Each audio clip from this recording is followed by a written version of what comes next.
வணக்கம்.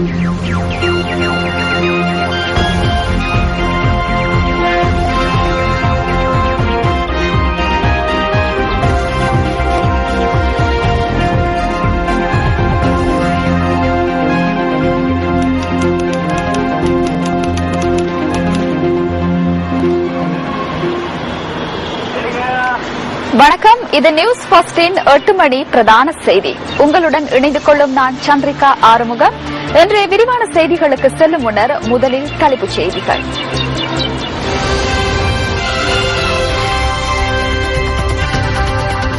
நாட்டின் வடக்கிலும் கிழக்கிலும் வறட்சி, மத்திய மலைநாட்டில் மழையுடன் கூடிய வானிலை. வாகன விபத்தில் சிக்கிய மக்கள் விடுதலை முன்னணியின் தலைவர் தேசிய வைத்தியசாலையில் அனுமதி. 157 புகலிட கோரிக்கையாளர்களும் ஆஸ்திரேலிய தடுப்பு முகாமுக்கு அழைத்துச் செல்லப்பட்டுள்ளனர். படகு வழங்கிய 2 இந்தியாவில் கைது. ஜாயல குடாவெல்லவில் வர்த்தகர் ஒருவர் மீது துப்பாக்கி பிரயோகம். விசாரணைகளுக்காக 2 போலீஸ் குழுக்கள் நியமனம்.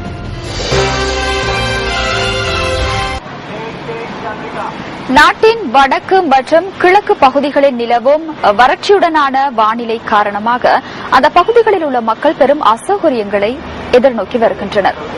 எனவே எமது பிராந்திய செய்தியாளர்கள் இது தொடர்பான தகவல்களை எமக்கு வழங்குகின்றனர். கிழக்கு மாகாணத்தின் திருகோணமலை மாவட்டத்தின் கிண்ணியா பிரதேசத்தின் தற்போதைய நிலையே இது. இங்கு ஏற்பட்டுள்ள கடும் வறட்சி காரணமாக குளங்களின் நீர்மட்டம் வெகுவாக குறைந்துள்ளதுடன் சிறு குளங்கள் முற்றாக வற்றியுள்ளதை காண முடிகிறது. இதனால் பல்லாயிரக்கணக்கான விவசாயிகள் பாதிக்கப்பட்டுள்ளதுடன் அங்குள்ள விவசாய நிலங்கள் இவ்வாறு காட்சியளிக்கின்றது. மனிதர்களுக்கு மாத்திரமன்றி கால்நடைகளும் குடிநீரின்றியும் மேய்ச்சலின்றியும் அல்லலுறும் காட்சிகள் எமது கேமராக்களில் இவ்வாறு பதிவானது. இதேவேளை சூரங்கள், மணியரசன் குளம், ஆயிலியடி மற்றும் வட்டமடு போன்ற பகுதிகளில் குடிநீர் தட்டுப்பாடு நிலவியுள்ளதுடன் அங்குள்ள கிணறுகள் முற்றாக வற்றிப் போயுள்ள காட்சியே இது. இதனால் பவுசர்களின் மூலம் நீர் விநியோகம் இடம்பெற்றாலும் முறையாக நாள்தோறும் இடம்பெறுவதில்லை என மக்கள் குற்றம் சுமத்துகின்றனர். தண்ணி இல்லை. ஒரு நாளைக்கு ஒரு எங்களுக்கு தண்ணி தரணும். ஒரு நாளைக்கு வராங்க, 4 நாளைக்கு வராங்களே. தண்ணி இல்லை. இப்போ பைப் வச்சு செத்து போச்சு. ரோட்ல தாங்கி வச்சிருக்காங்க தண்ணி. ஒவ்வொரு நாளும் வந்து அடியாம ஒரு கிழமைக்கு ஒரு சரம் வந்து அடிச்சாங்க. அதனால எங்களுக்கு தண்ணி மிக கஷ்டமா இருக்கு. இங்கு வளர்க்கப்படுகின்ற 7000க்கும் மேற்பட்ட மாடுகள், 5000க்கும் மேற்பட்ட ஆடுகள் எல்லாம் குடிநீரின்றி மிகவும் மோசமான நிலையில் பாதிக்கப்பட்டிருக்கின்றது. வடமாகாணத்தில் ஏற்பட்டுள்ள வறட்சியினால் நீர்நிலைகள் வற்றியுள்ளதை எம்மால் அவதானிக்க முடிகிறது.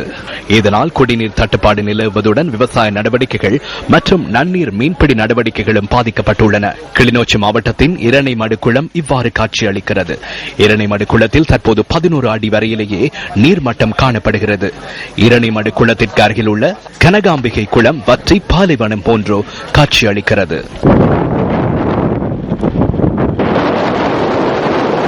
எங்களுக்கு தண்ணி இல்லை. தண்ணி இல்லாதான் வாழையெல்லாம் அப்படி கரைக்குதாண்டது. எங்களுக்கு குடிக்கக்கூடிய மாதிரி தண்ணி எல்லாம் வந்து குடிக்கவும் தண்ணி இல்லை. குழாய் கிணறு அடித்தாலும் தண்ணி சவறு தண்ணியாக வருகிறது. மற்ற கிணறு வெட்டி கட்டினால் நாங்கள் 30 அடி 40 அடி கிணறு வெட்டி கட்ட வேண்டிய இடம். கிணறு வெட்டி கட்டுறதுக்கு எங்கள்கிட்ட போதிய வயதிகள் இல்லை. இதுவரை காலமும் இல்லாத ஒரு வறட்சியை நாங்கள் இந்த 2014 நாங்கள் எதிர்கொண்டிருக்கிறோம். இந்த மழை இல்லாத காரணத்தால் விவசாயம் பாதிக்கப்பட்டிருக்கின்றது. அதே நேரம் ஆனரவு சுண்டிக்குளம் கடல் தொழில் நீரேரியில இறால் உற்பத்தியில ஈடுபடுற அங்கத்தவர்களாகிய எமது அங்கத்தவர்கள் மிகவும் வாழ்வாதாரத்திலே பாதிக்கப்பட்டிருக்கின்றனர். இதேவேளை ஆணையிரவு சுண்டிக்குளம் கடல் நீரேறி வற்றியுள்ளதால் சுமார் 800க்கும் மேற்பட்ட குடும்பங்கள் பாதிக்கப்பட்டுள்ளதாக நமது பிராந்திய செய்தியாளர் குறிப்பிடுகின்றார்.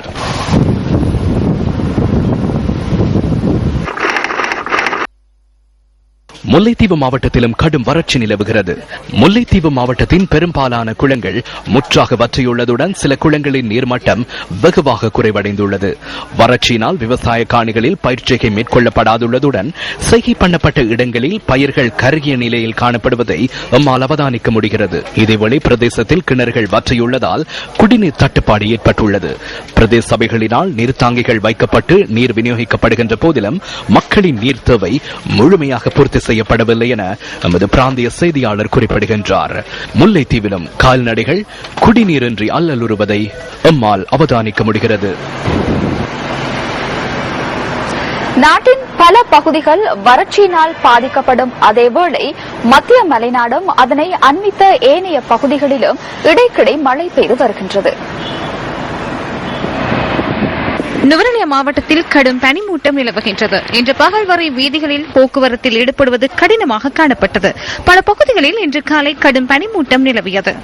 ஹட்டன் நுவரெலியா, கம்பளை நுவரெலியா, வெளிமடை நுவரெலியா ஆகிய வீதிகளில் மாலை மற்றும் காலை வேளைகளில் அதிக பனிமூட்டம் நிலவுவதாக நுவரெலியா மாவட்ட செயலாளர் டிபிஜி குமாரசிறி தெரிவிக்கின்றார்.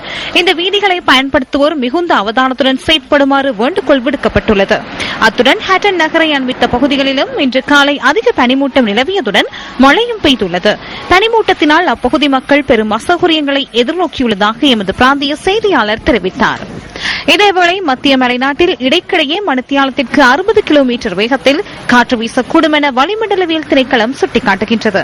நாட்டின் ஏனைய பகுதிகளில் இடைக்கிடையே கடும் காற்று வீசக்கூடும் எனவும் திணைக்களம் குறிப்பிடுகின்றது. இலங்கையின் ஊடக சுதந்திரம் குறித்து கரிசனை கொண்டுள்ளதாக அமெரிக்கா தெரிவித்துள்ளது. அமெரிக்க தூதரகம் இன்று வெளியிட்டிருந்த விசேட அறிக்கையொன்றின் மூலமே இவ்வாறு குறிப்பிட்டுள்ளது. அண்மையில் கொழும்பில் நடைபெற ஏற்பாடாகியிருந்த ஊடகவியலாளர்களுக்கான பயிற்சி செயலமர்வு ரத்து செய்யப்பட்டமை குறித்து அமெரிக்கா கவனம் செலுத்தியுள்ளது. அமெரிக்க அரசாங்கத்தின் நிதியுதவியின் கீழ் முன்னெடுக்கப்படவிருந்த ஊடகவியலாளர்களுக்கான செயலமர்வுகளில் பங்கு பெற்ற இருந்தவர்களுக்கு அச்சுறுத்தல் விடுக்கும் நோக்கில் எதிர்ப்பு நடவடிக்கைகள் முன்னெடுக்கப்பட்டதாகவும் அந்த அறிக்கையில் குறிப்பிடப்பட்டுள்ளது. இந்த செயலமர்வுகளில் பங்கு பெற்றும் ஊடகவியலாளர்கள் மீதான அச்சுறுத்தல்கள் தொடர்கின்ற நிலையில் தம்மால் ஏற்பாடு செய்யப்பட்டு கைவிடப்பட்ட 3வது செயலமர்வு இதுவெனவும் அமெரிக்க தூதரகம் வெளியிட்டுள்ள அறிக்கையில் தெரிவிக்கப்பட்டுள்ளது. அச்சுறுத்தலுக்குள்ளான ஊடகவியலாளர்களின் பாதுகாப்பை உறுதிப்படுத்துவதற்கோ அச்சுறுத்தல் விடுத்தவர்களின் மீது நடவடிக்கை எடுப்பதற்கோ போலீசார் தவறியுள்ளதாக அந்த அறிக்கையில் சுட்டிக்காட்டப்பட்டுள்ளது. இதேவேளை யாழ்ப்பாணம் காரைநகரில் கடற்படை தளத்தில் கடமையாற்றியவர்களால் சிறுமியொருவர் பாலியல் துஷ்பிரயோகத்துக்கு உள்ளாக்கப்பட்டதாக கூறப்படும் சம்பவம் தொடர்பிலும் அமெரிக்க தூதரகத்தின் அறிக்கையில் குறிப்பிடப்பட்டுள்ளது. இந்த சம்பவம் தொடர்பான விசாரணைகளின் போது செய்தி சேகரிக்க சென்ற ஊடகவியலாளர்கள் மீது பாதுகாப்பு படையினர் அச்சுறுத்தல் விடுத்தமை தொடர்பில் விசனம் அடைவதாகவும் அந்த அறிக்கையில் தெரிவிக்கப்பட்டுள்ளது. எனவே ஊடகவியலாளர்களின் பாதுகாப்பை இலங்கை அரசாங்கம் உறுதிப்படுத்த வேண்டும் என தாம் வலியுறுத்துவதாகவும் அமெரிக்க தூதரகம் வெளியிட்டுள்ள அறிக்கையில் குறிப்பிடப்பட்டுள்ளது. இதேவேளை குறித்த ஊடகவியலாளர்களை விசாரணைக்கு சமூகம் அளிக்குமாறு ஓமந்தை போலீசார் அழைப்பு விடுத்துள்ளமை குறிப்பிடத்தக்கது. ஒரு மாதத்துக்கு மேலாக கடற்பரப்பில் தடுத்து வைக்கப்பட்டிருந்த 157 புகலிட கோரிக்கையாளர்கள் ஆஸ்திரேலியாவின் தடுப்பு முகாம் ஒன்றுக்கு அழைத்துச் செல்லப்பட்டுள்ளனர்.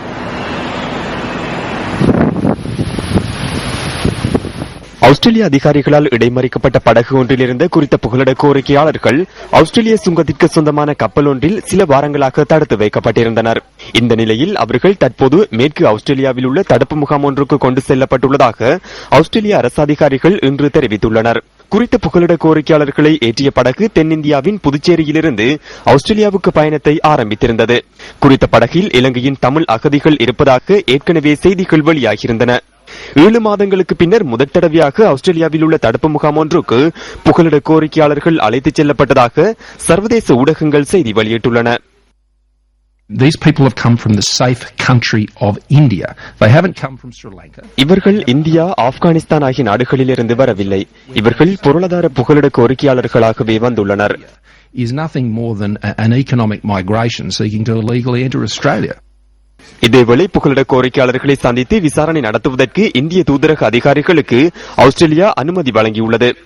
இந்த விசாரணைகளின் போது இந்திய குடியுரிமை உள்ளவர்கள் அடையாளம் காணப்பட்டால் அவர்களை தாம் பொறுப்பேற்பதாக இந்தியா அறிவித்துள்ளது. இலங்கை பிரஜைகள் தொடர்பில் சர்வதேச சட்டத்திற்கு அமைய நடவடிக்கை எடுக்க வேண்டும் எனவும் இந்திய அதிகாரிகள் குறிப்பிட்டிருந்தனர். இந்த நிலையில் ஆஸ்திரேலிய நிலப்பரப்பில் உள்ள புகலிட கோரிக்கையாளர்களை சந்திப்பதற்கு இந்திய தூதரக அதிகாரிகளுக்கு சந்தர்ப்பம் வழங்கும் தீர்மானத்தை ஆஸ்திரேலிய எதிர்க்கட்சி விமர்சித்துள்ளது. இதனிடையே இலங்கை புகலிட கோரிக்கையாளர்கள் ஆஸ்திரேலியாவிற்கு படகு மூலம் அனுப்பி வைக்கப்பட்ட சம்பவம் தொடர்பில் 2 சந்தேக நபர்கள் புதுச்சேரியில் கைது செய்யப்பட்டுள்ளனர். ஆஸ்திரேலிய அதிகாரிகள் வழங்கிய தகவலுக்கு அமைய சந்தேக நபரான 2 படகு உரிமையாளர்கள் புதுச்சேரி போலீசாரால் கைது செய்யப்பட்டதாக இந்திய ஊடகங்கள் செய்தி வெளியிட்டுள்ளன.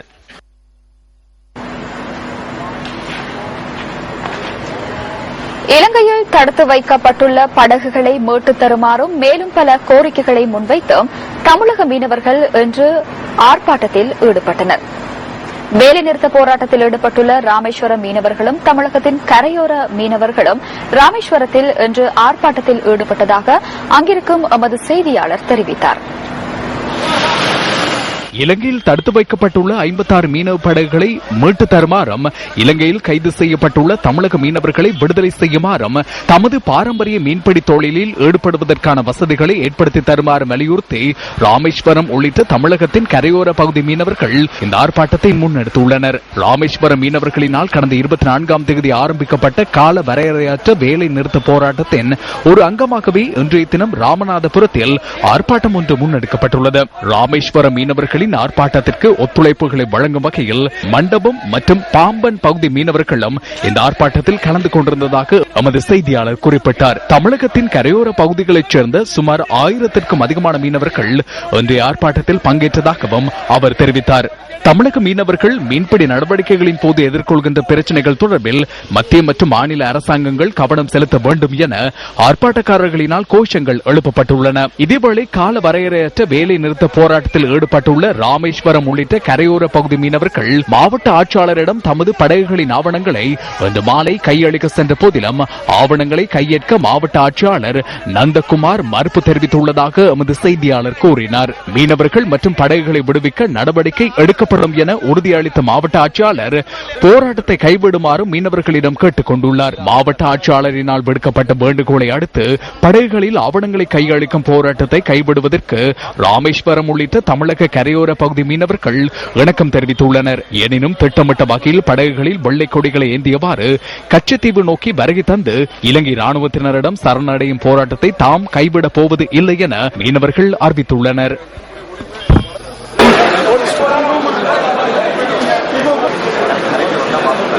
ராமநாதபுரம் மாவட்டத்தில் எங்களுடைய கண்டன ஆர்ப்பாட்டத்தையும் எங்களுடைய ஆர்சி புக்கு கொடுக்கிற மாவட்ட ஆட்சித்தலைவர்கிட்ட ஒப்படைக்கிற போராட்டத்தையும் அறிவிச்சு அதன்படி இன்னைக்கு ஆர்ப்பாட்டம் நடத்தி மாவட்ட ஆட்சியர்கிட்ட நாங்கள் எங்களுடைய ஆர்சி புக்கை ஒப்படைக்க வந்தோம். அவர் எங்களை அழைச்சு பேசி எல்லாரையும் அழைச்சு பேசி இந்த நல்ல நடவடிக்கை எடுக்கிறதாகவும் விரைவில் படகுகளை விடுவிக்க ஏற்பாடு செய்யறதாகவும் எங்களுடைய குழு ஒன்று மத்திய அரசில் அமைச்சு மீனவ பிரதிநிதிகளை மத்திய அரசை சந்திக்க வைக்கிறதாகவும் உறுதி அளிச்சதன் பேரில் எங்களுடைய ஆர்சி புக்கு ஒப்படைக்கிறத நாங்கள் நிறுத்திக்கிட்டு வாபஸ் வாங்கிட்டு வேலை நிறுத்தம் தொடர்ச்சியாக நடைபெறும். அது மட்டும் இல்லாம 2ஆம் தேதி நாங்கள் அறிவிச்சபடி எங்களுடைய படகுகள் அனைத்தும் இலங்கை நோக்கி தஞ்சம் புகும். இது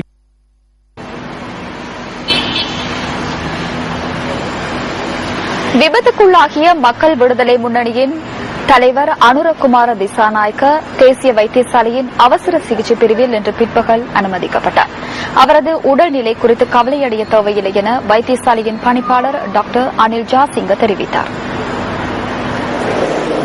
ரத்னபுரி ஹொலிபிட்டிய பிரதேசத்தில் இன்று முற்பகல் 11:40 அளவில் இந்த வாகன விபத்து இடம்பெற்றது. மக்கள் விடுதலை முன்னணியின் தலைவர் அனுரகுமார திசாநாயக்க ரத்னபுரி பொது வைத்தியசாலையில் அனுமதிக்கப்பட்டு பின்னர் தேசிய வைத்தியசாலைக்கு மாற்றப்பட்டார்.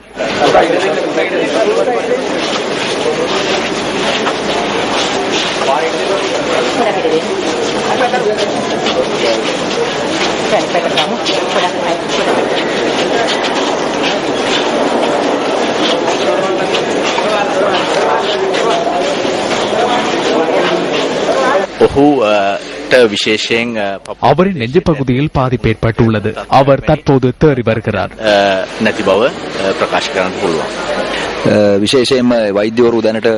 உள்காயங்கள் ஏதேனும் உள்ளதா என வைத்தியர்கள் பரிசோதனை செய்து வருகின்றனர். அனுரகுமார திசாநாயக்கவின் நலன் குறித்து விசாரித்த அனைவருக்கும் மக்கள் விடுதலை முன்னணி நன்றி தெரிவித்துக் கொள்கிறது. பாணந்துறையிலிருந்து ரத்னபுரி நோக்கி பயணித்துக் கொண்டிருந்த மக்கள் விடுதலை முன்னணியின் தலைவர் அனுரகுமார திசாநாயக்கவின் கேப் வண்டி டிப்பர் ஒன்றை முந்திச் செல்ல முற்பட்ட சந்தர்ப்பத்தில் எதிரே வந்த டிப்பர் ஒன்றுடன் மோதியுள்ளதாக போலீசார் தெரிவிக்கின்றனர். விபத்தில் சிறு காயங்களுக்குள்ளான கேப் வண்டியின் சாரதியும் கொழும்பு தேசிய வைத்தியசாலையில் அனுமதிக்கப்பட்டுள்ளார். CWW கண்ணங்கர இலவச கல்வி பிரேரணையை அன்று கொண்டு வந்த போது எதிர்ப்பு தெரிவித்தவர்கள் தற்போதைய அரசாங்கத்தினால் இலவச கல்விக்காக முன்னெடுக்கப்படும் வேலை திட்டங்களுக்கும் எதிர்ப்பு தெரிவிப்பதாக ஜனாதிபதி மஹிந்த ராஜபக்ச தெரிவிக்கின்றார். பின்தங்கிய பிரதேச பாடசாலை மாணவர்களுக்காக முதல் தடவையாக பாதணிகள் மற்றும் மேலதிக சீருடைகள் வழங்கும் நிகழ்வில் கலந்து கொண்டு உரையாற்றிய போதே ஜனாதிபதி இவ்வாறு குறிப்பிட்டுள்ளார். பண்டாரநாயக்க சர்வதேச ஞாபகார்த்த மாநாட்டு மண்டபத்தில் இந்த நிகழ்வு இடம்பெற்றது. நாட்டின் அனைத்து மாவட்டங்களையும் பிரதிநிதித்துவம் செய்யும் வகையில் மாணவர்களுக்கு பாதணிகள் மற்றும் மேலதிக சீருடைகள் ஜனாதிபதியினால் இன்று வழங்கி வைக்கப்பட்டது. இதற்காக 1100 மில்லியன் ரூபாவை அரசாங்கம் ஒதுக்கியுள்ளது. නිදහස් අධ්‍යාපනය තව තවත් අර්ථවත් කරන්න. இலவச கல்வியை மேலும் அர்த்தபூர்வமாக்குவதற்காகவே இந்த திட்டம் இன்று மிகவும் முக்கியமான நாளாக நான் கருதுகின்றேன். தற்போது நாங்கள் எமது வாழ்க்கையில் அதிகமான நேரத்தை மாணவர்களுடனேயே கழிக்கின்றோம் என்றால் தவறில்லை. ஏனெனில் அலரி மாளிகையில் நாட்டின் பல பிரதேசங்களில் இருந்தும் மாணவர்கள் தினமும் வருகின்றனர். இதனூடாக பாடசாலை தொடர்பாக மாத்திரமன்றே அமைச்சர்களின் தகவல்களையும் அவர்கள் சில சந்தர்ப்பங்களில் கூறிவிடுகின்றனர். இன்று நாங்கள் எதிர்கொள்ளும் பிரச்சனைகளை எமது பிள்ளைகள் எதிர்கொள்ள வேண்டியதில்லை என நான் அடிக்கடி கூறி வரும் விடயமாகும். பிரதான அரசியல் கட்சிகளின் வேட்புமனு குழு கூட்டங்கள் இந்த வாரத்தில் ஆரம்பிக்கப்பட உள்ளன. ஐக்கிய மக்கள் சுதந்திர கூட்டமைப்பின் ஊவா மாகாண வேட்புமனு குழு இன்று கூடியது. அமைச்சர்களான WDA செனவிரத்ன, அன்ற பிரியதர்ஷனயாப்பா மற்றும் AMH பௌசி ஆகியோரின் தலைமையில் இந்த குழு கூட்டம் இடம்பெற்றது. முன்னாள் உறுப்பினர்கள் மற்றும் நமது குழுவில் இணையும் அனைத்து புதிய உறுப்பினர்களும் இன்று கட்சியின் நேர்முக பரீட்சையில் கலந்து கொண்டனர். அனைவருமே ஊவா மாகாணத்தின் பொறுப்புகளை ஏற்று செயற்படக்கூடியவர்கள். ஆசியாவின் ஆச்சரியத்திற்கான ஜனாதிபதியின் பயணத்தில் ஊவா மாகாணம் முன்னின்று செயற்படும்.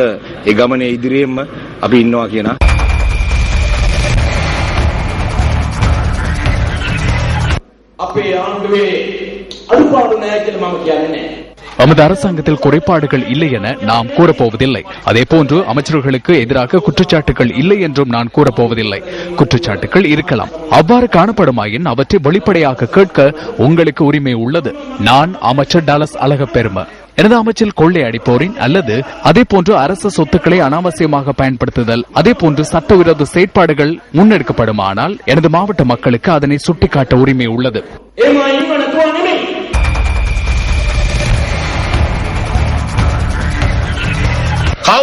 எவரும் ஊர்வலம் செல்ல வேண்டியதில்லை. ஆனால் ஊர்வலங்களுக்கு அமெரிக்க தூதரகமே நிதி வழங்குகிறது. மக்கள் விடுதலை முன்னணி என்ற முழு அளவில் அமெரிக்க தூதரகத்தின் கைபொம்மையாக செயற்படுகிறது. இதனை நான் தெளிவாக கூறுகிறேன். ஆகவே இதனையிட்டு நீங்கள் அவதானத்துடன் இருக்க வேண்டும். அவர்கள் வெற்றி பாதையை தடுக்கவே முற்படுகின்றனர்.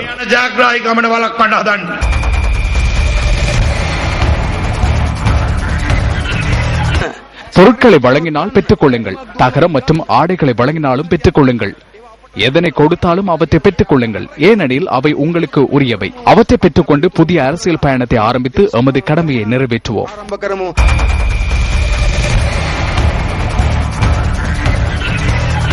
தற்போது அச்சமடைந்துள்ளனர். பொருட்களை வழங்கி வாக்குகளை பெற்றுக் கொள்வதாக கூறுகின்றனர். அவ்வாறான தேர்தல் ஊவா மாகாண சபை தேர்தலாக அமையாது. முன்னின்ற பக்கசார்பற்ற நாட்டு நிலையான நம்பகரமான இணையதளமான www.newsfirst.lk 2 விருதுகளை சுவீகரித்துள்ளது. பெஸ்ட் web.lk வழங்கிய அங்கீகாரம், சிறந்த இணையதளத்திற்கான வெள்ளி பதக்கம், சிறந்த தமிழ் இணையதளத்திற்கான வெண்கல பதக்கம். நியூஸ் ஃபர்ஸ்டின் மீது நம்பிக்கை வைத்த உங்களுக்கு நமது இதயபூர்வமான நன்றிகள். உங்கள் வாழ்க்கை துடாவெல்லையில் வர்த்தகர் ஒருவர் மீது துப்பாக்கி பிரயோகம் மேற்கொள்ளப்பட்டு கொலை செய்யப்பட்ட சம்பவம் தொடர்பில் விசாரணைகளை மேற்கொள்வதற்காக 2 போலீஸ் குழுக்கள் நியமிக்கப்பட்டுள்ளன. இந்த துப்பாக்கிச்சூடு சம்பவம் இன்று காலை 8:30 அளவில் இடம்பெற்றுள்ளது. குறித்த வர்த்தகர் பணத்தை வைப்பிலிடுவதற்காக வங்கியை நோக்கி சென்று கொண்டிருந்த சந்தர்ப்பத்திலேயே இந்த துப்பாக்கிச்சூடு மேற்கொள்ளப்பட்டுள்ளது. தலிதம தெஹிகாவத்த பிரதேசத்தைச் சேர்ந்த வர்த்தகர் ஒருவரை இவ்வாறு கொலை செய்யப்பட்டுள்ளார். பணத்தை வைப்பிலிடுவதற்காக குறித்த வர்த்தகர் தனது மனைவியுடன் ஜாயலை நகர் நோக்கி சென்று கொண்டிருந்த சந்தர்ப்பத்தில் மோட்டார் சைக்கிளில் வந்த இருவர் வீதியை மறித்து அவர்களுடன் சண்டையிட்டுள்ளதாக தகவல் பதிவாகியுள்ளது. அதன் பின்னர் கொள்ளையர்களால் பணத்தை கொள்ளையிட முடியாமல் போனமையினால் இந்த துப்பாக்கி பிரயோகம் மேற்கொள்ளப்பட்டுள்ளது. 3 துப்பாக்கிச்சூட்டு காயங்களுடன் கவலைக்கிடமான நிலையில் குறித்த வர்த்தகர் ராகவ போதனா வைத்தியசாலையில் அனுமதிக்கப்பட்டதுடன் இன்று முற்பகல் 11:30 அளவில் அவர் உயிரிழந்துள்ளார். இந்த சம்பவம் தொடர்பில் நீதவான் விசாரணைகள் இன்று பிற்பகல் முன்னெடுக்கப்பட்டன. 72 வயதான குறித்த வர்த்தகர் கடற்படை ரக்பி அணியின் முன்னாள் உறுப்பினராவார். நாட்டின் பல பகுதிகளிலும் உள்ள இஸ்லாமியர்கள் ஈத் உல் ஃபித்ர் ஈகை திருநாளான நோன்பு பெருநாளை கொண்டாடுவதற்கு தயாராகி வருகின்றனர். அது தொடர்பான சில காட்சிகள் அடுத்து. ஏறாவூர் பிரதேச முஸ்லிம்கள் உணவு பண்டங்கள் மற்றும் புத்தாடைகள் என்பவற்றை கொள்வனவு செய்வதில் மிகவும் ஆர்வம் காட்டி வருகின்றனர். மட்டக்களப்பு மாவட்டத்தின் பிரதான தொழிலாக விளங்குகின்ற நெல் வேளாண்மை அறுவடை செய்யப்படும் காலத்தில் நோன்பு பெருநாள் கொண்டாடப்படுவதனால் அது சிறப்பாக அமையும் என்ற ஐதீகம் காணப்படுகிறது.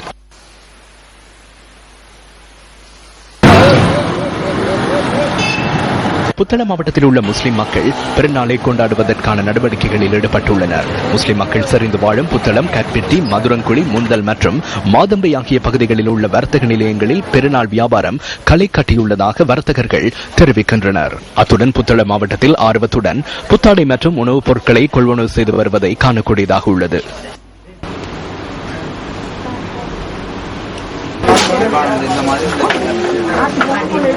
மலேகத்தில் உள்ள முஸ்லிம் மக்கள் நோன்பு பெருநாளை கொண்டாடுவதற்கு தயாராகி வருகின்றனர்.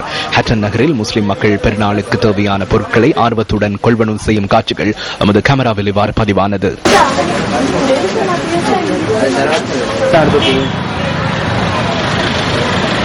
திருகோணமலை வாழ் முஸ்லிம் மக்கள் பெருநாளை கொண்டாடுவதற்கான தயார்படுத்தல்களில் ஆர்வத்துடன் ஈடுபட்டு வருகின்றனர். திருகோணமலை, கிண்ணியா நகர பகுதிகளில் பெருநாள் வியாபாரம் களை கட்டியுள்ளதாக நமது பிராந்திய செய்தியாளர் தெரிவித்தார். முஸ்லிம் மக்கள் செறிந்து வாழும் அம்பாறை மாவட்டத்திலும் பெருநாளுக்கான தயார்படுத்தல்களில் மக்கள் ஈடுபட்டுள்ளனர். பெருநாளுக்கு தேவையான புத்தாடைகளை வாங்குதல் மற்றும் உணவு பண்டங்களை தயாரித்தல் போன்ற நடவடிக்கைகளில் ஈடுபட்டுள்ள காட்சிகள் நமது கேமராவில் பதிவாகியுள்ளது. நோன்பு பெருநாளை கொண்டாடும் இலங்கை வாழ் முஸ்லிம் மக்களுக்கு நியூஸ் ஃபர்ஸ்ட் தமது வாழ்த்துக்களை தெரிவித்துக் கொள்கிறது. யாழ் பல்கலைக்கழகத்தின் வவுனியா வளாகத்தின் வியாபார முகாமைத்துவ பீடத்தின் 3ஆம் வருட மாணவர்களுக்கு 2 வாரங்கள் வகுப்பு தடை விதிக்கப்பட்டுள்ளது. பம்பை மடுவில் அமைந்துள்ள வவுனியா வளாகத்தில் இன்று முற்பகல் இடம்பெற்ற மோதலினை அடுத்து வகுப்பு தடை விதிக்கப்பட்டதாக வளாக முதல்வர் கதிரப்பிள்ளை கந்தசுவாமி அருள்வேல் தெரிவித்தார். மேலும் வியாபார முகாமித்துவ பீடத்தின் 3ஆம் வருட மாணவர்களுக்கும் 2ஆம் வருட மாணவர்களுக்கும் இடையில் இன்று இடம்பெற்ற மோதல் குறித்து உள்ளக விசாரணைகளை நடத்த தீர்மானித்துள்ளதாகவும் அவர் குறிப்பிட்டார். இதேவேளை மாணவர்கள் தொடர்பான ஒழுக்காற்ற நடவடிக்கைகள் குறித்து நாளை மறுதினம் தமது தீர்மானங்களை விரிவுரையாளர்கள் அறிவிக்க உள்ளதாகவும் வளாக முதல்வர் கூறினார். மாணவ குழுக்களுக்கு இடையே இடம்பெற்ற மோதலில் காயமடைந்த 3வரில் ஒருவர் தொடர்ந்து வைத்தியசாலையில் தங்கியிருந்து சிகிச்சை பெற்று வருவதோடு 2 சிகிச்சைகளின் பின்னர் வெளியேறியுள்ளனர். சம்பவம் தொடர்பான மேலதிக விசாரணைகளை வவுனியா போலீசார் மேற்கொண்டு வருகின்றனர். வவுனியா வளாகத்தின் வியாபார முகாமித்துவ பீடத்தின் 2ஆம் 3ஆம் வருட மாணவர்களுக்கு இடையில் கடந்த 17ஆம் தேதி மோதல் ஏற்பட்டதை அடுத்து விதிக்கப்பட்டிருந்த வகுப்பு தடையை தொடர்ந்து இன்று மீண்டும் கல்வி நடவடிக்கைகள் ஆரம்பமாக இருந்தமை குறிப்பிடத்தக்கது. பொகவந்தலாவே பொகவான பகுதியில் 11 பெண்கள் குளவிக்கொட்டுக்கு இலக்காகியுள்ளனர். இதன் பின்னர் இவர்கள் வைத்தியசாலையில் அனுமதிக்கப்பட்டுள்ளனர். அதனைத் தொடர்ந்து 3 பெண்கள் வீடு திரும்பியுள்ளதாகவும் ஏனைய 8 பேரும் வைத்தியசாலையில் சிகிச்சை பெற்று வருவதாகவும் வைத்தியசாலை தகவல்கள் தெரிவிக்கின்றன. பொகவான தோட்டத்தில் கொழுந்து பறித்துக் கொண்டிருந்த பெண்களை இன்று நண்பகல் குளவிக்கொட்டுக்கு இலக்காகியுள்ளதாக எமது பிராந்திய செய்தியாளர் தெரிவித்தார்.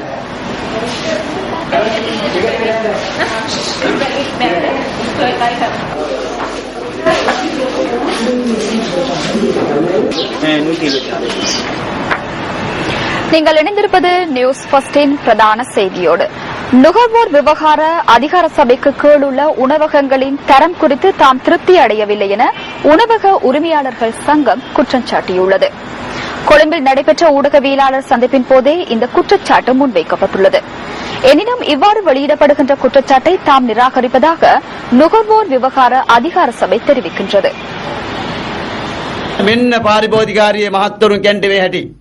நுகர்வோர் விவகார அதிகார சபையில் உள்ள அதிகாரிகளின் உணவகங்களின் நிலையே இது. உணவக வகைகள் அசுத்தமான முறையிலேயே வைக்கப்பட்டுள்ளன. இந்த உணவில் மேல் போடப்பட்டுள்ள காகிதம் திறந்து வைக்கப்பட்டுள்ளது. இந்த உணவுப் பொருட்கள் சாதாரணமான பொலித்தீன் பைகளினாலேயே மூடப்பட்டுள்ளன. சில நிமிடங்களில் உலகில் உள்ள எந்த ஒரு இடத்தையும் தொடர்பு கொள்ளக்கூடிய ஒரு நாடு இது. இது ஏனையவற்றுக்கு எடுத்துக்காட்டான உணவகமாக அமைந்திருக்க வேண்டும். நுகர்வோர் விவகார அதிகார சபையின் உணவகங்கள் சுத்தமற்ற நிலையில் காணப்படுவதாக உணவக உரிமையாளர்களின் சங்கத்தினர் நேற்றைய தினம் ஊடகவியலாளர் சந்திப்பொன்றை ஏற்பாடு செய்து கூறியிருந்தனர். நுகர்வோர் விவகார அதிகார சபையின் கீழ் அவ்வாறான உணவகங்கள் எதுவும் கிடையாது. சதோச உணவகம் என்ற ஒன்று காணப்பட்டது. அதுவும் தற்போது சீல் வைக்கப்பட்டுள்ளது. மக்களை பாதுகாக்கின்றமை தமது பொறுப்பு என நுகர்வோர் விவகார அதிகார சபை தெரிவிக்கின்றது. இவ்வாறான சம்பவங்கள் ஊடகங்களின் ஊடாக வெளியிடப்படுகின்றமை மக்களை தெளிவூட்டுவதற்காக எனவும் அவர்கள் குறிப்பிடுகின்றனர்.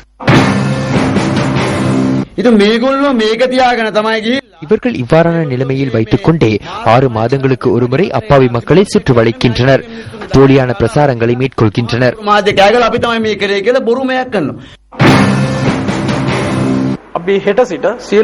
அனைத்து உணவகங்களையும் நாளை முதல் சுற்றி வளைக்க நாங்கள் நடவடிக்கை எடுத்துள்ளோம். அதேபோன்று நுகர்வோர் விவகார சட்டத்தை மீறுகின்ற எந்த ஒரு உணவகத்திற்கும் எதிராக பாகுபாடின்றி நடவடிக்கை எடுக்க தயாராக உள்ளோம். நாட்டின் பொருளாதாரத்திற்கு முதுகெலும்பாக திகழும் மலேக மக்களின் அடிப்படை தேவைகள் நிவர்த்தி செய்யப்படாதிருப்பது உண்மையில் வேதனைக்குரிய விடயம்.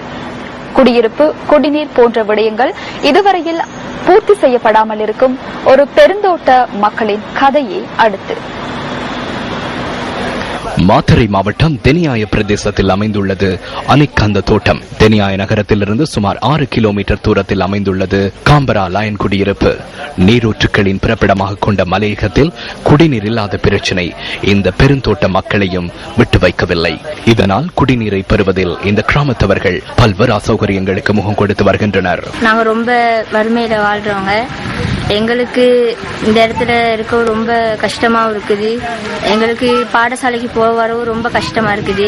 இதேவேளை இந்த மக்கள் வசிக்கும் லயன் குடியிருப்புகளே இவை பல ஆண்டுகளாக புனர் நிர்மாணம் செய்யப்படாத நிலையில் இந்த குடியிருப்புகள் காணப்படுகின்றன.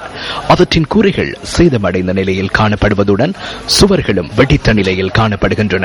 ஆங்கிலேயரால் அமைக்கப்பட்ட இந்த கட்டிடங்களில் இடர்பாடுகளின் மத்தியிலும் அபாயத்தின் மத்தியிலுமே மக்கள் தமது வாழ்க்கையை நடத்தி வருகின்றனர். நாங்கள் லைத்துல தான் இருக்கிறோம். எங்களுக்கு லைத்துல ஓட்டையா இருக்குது, தகரமெல்லாம் ஓட்டையா இருக்கு. எங்களுக்கு அதில் இருக்க லெட்டு வசதி இல்லை. டொய்லெட் சரி பண்ணி தரேன்னு சொல்லி எங்களுக்கு சல்லி தரேன்னு சொன்னாங்க, அதுவும் கொடுக்கல. தாம் எதிர்கொள்ளும் அடிப்படை பிரச்சனைகளை சம்பந்தப்பட்டவர்கள் விரைவில் நிவர்த்தி செய்ய நடவடிக்கை எடுக்க வேண்டும் என்பதே இந்த மக்களின் ஒரே வேண்டுகோள். உங்கள் வாழ்க்கை எங்கள் செய்தி.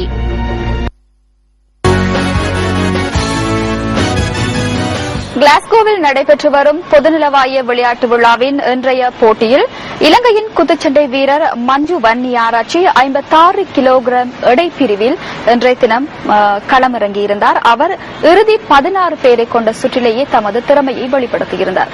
பொதுநலவாய விளையாட்டு விழா சம்பந்தமான மேலும் பல தகவல்களை அடுத்து நாம் பார்ப்போம்.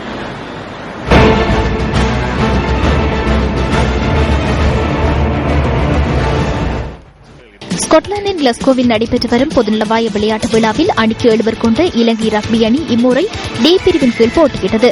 இதன் முதல் சுற்று போட்டிகளில் ஆஸ்திரேலியா, இங்கிலாந்து மற்றும் உகாண்டா அணிகளுடன் மோதிய இலங்கை தோல்வியடைந்தது. இதனால் டி பிரிவின் புள்ளிகளுக்கு அமைய இலங்கை இறுதி இடத்தை பிடித்ததுடன் கேடயத்திற்கான போட்டியில் இலங்கை விளையாடியது. கேடயத்திற்கான இறுதிப் போட்டியில் ரினிடாட் அண்ட் டுபாகோ அணியை 43-7 என்ற புள்ளிகள் கணக்கில் இலங்கை அணி வெற்றி கொண்டது.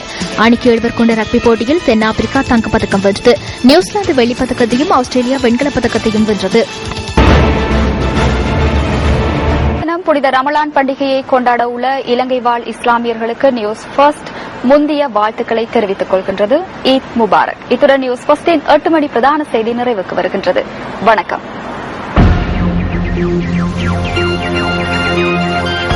Hotline 0114-896-896 www.newsfirst.lk